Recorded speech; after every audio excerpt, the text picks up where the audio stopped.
Je suis conducteur du culte depuis plus de... ça fait 25 ans maintenant. Et à l'occasion de la conduite de culte, je me suis rendu compte que le peuple de Dieu est appelé à faire des choses. Certains ne savent pas pourquoi on nous demande de le faire. Et au-delà, certains ne savent même pas comment on doit le faire. L'adoration fait partie de ce que l'Église appelle le chrétien à faire au quotidien. Dans nos cultes, en famille, nous allons adorer, mais nous n'avons pas tous la maîtrise et la connaissance de pourquoi on doit le faire. Je crois que la connaissance du pourquoi détermine ce qui est fait.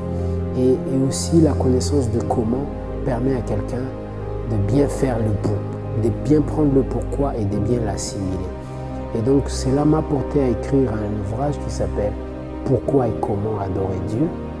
Cet ouvrage donne les éléments de pourquoi et donne aussi les éléments de comment.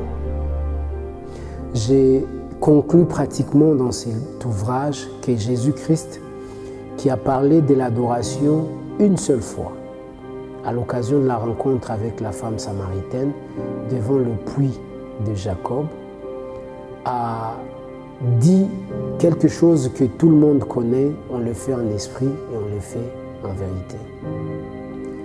Mais il n'a pas totalement donné tous les contenus de comment c'est fait en esprit, tous les contenus de comment c'est fait en vérité. Et cet ouvrage permet d'analyser comment on le fait en esprit et comment on le fait en vérité.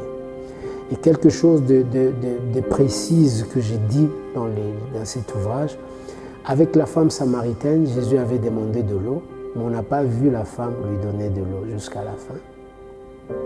Et à la croix, alors qu'il mourait, il a demandé de l'eau, mais on lui a donné le vinaigre, qui est une substance liquide, mais qui n'est pas de l'eau. Et ces deux illustrations me portent à considérer que deux fois, il nous demande des choses que nous ne donnons pas, ou chaque fois que nous voulons lui donner, nous donnons autre chose, ce qu'il attend.